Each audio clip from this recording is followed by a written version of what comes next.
নানা চড়াই উতরাই ২৬ বছরের প্রতীক্ষা, অবশেষে ন্যায় বিচার পেলেন অধ্যাপক রওশন আক্তার। সুপ্রিম কোর্টের এই মাইল ফলক রায় শুধু রওশন আক্তার নন, এমন অনেকের জন্যই নিয়ে এসেছে আশার আলো। ১৯৮৯ সালের ৩রা ডিসেম্বর কাকরাইলের আনন্দ ভবনের সামনের এই রাস্তায় বাংলাদেশ বেভারেজ ইন্ডাস্ট্রিজের একটি মিনি ট্রাক সাংবাদিক মুক্তিযোদ্ধা মোজাম্মেল হোসেন মন্টুকে চাপা দেয়। গুরুতর আহত মন্টু মারা যান ১৩ দিন পর, বিজয়ের দিনে ১৬ই ডিসেম্বর। তার স্ত্রী রওশন আক্তার ক্ষতিপূরণ চেয়ে ১৯৯১ সালের ১লা জানুয়ারি ঢাকার ৩য় সাব জজ আদালতে মামলা করেন।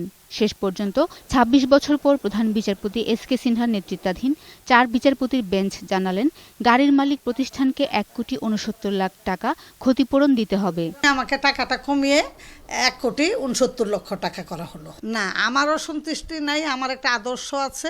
রওশন আক্তার জানান, আইনি লড়াইয়ে নানা রকম ভোগান্তি পোহাতে হয়েছে তাকে, তবে ন্যায় বিচারের পথ খুলতে পেরে তৃপ্ত তিনি। বাংলাদেশে যেহেতু এটার একটা নজির নাই, আমার হলো যে আমি এটা নজিরটা দেখে যেতে পারলাম। সাংবাদিক মন্টুর শেষ স্মৃতিচিহ্নটুকু সংরক্ষণের দাবি জানান তার পরিবার। মুন্সিগঞ্জে যেখানেই হোক তিনি বসবাস করেছেন, তার একটা স্মৃতি এখানে আছে।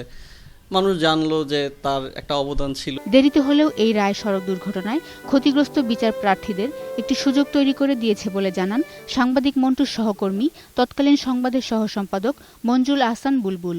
আমার ধারণা এই মামলাটির রায়ের মধ্য দিয়ে আদালত আমাদের একটা জায়গা করে দিল। বাদীর আইনজীবী জানান, বাংলাদেশের ইতিহাসে এ ধরনের রায় এটাই প্রথম। এ রায়ে সড়ক দুর্ঘটনায় নিহত অন্যদের স্বজনদের জন্য ন্যায় বিচার পাওয়ার পথ খুলল। এদেশে এই ধরনের মামলা হয় না যে ড্রাইভারের ভুলের কারণে মালিককে যে টাকা দিতে হয়, এইটাই প্রথম। এদিকে আপিল বিভাগের এই রায়কে যুগান্তকারী বলে মন্তব্য করেছেন নিরাপদ সড়ক চাই নিশ্চয়ের চেয়ারম্যান। এটা একটা যুগান্তকারী রায় আমি বলবো, যদিও অনেক দীর্ঘ সময় লেগেছে। বিশ্বব্যাংকের হিসেব মতে বাংলাদেশে গড়ে প্রতি বছর সড়ক দুর্ঘটনায় প্রাণ হারায় ১২,০০০ মানুষ।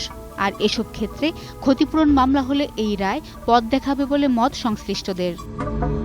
শাকেরা আরজু, ২১ টেলিভিশন, ঢাকা।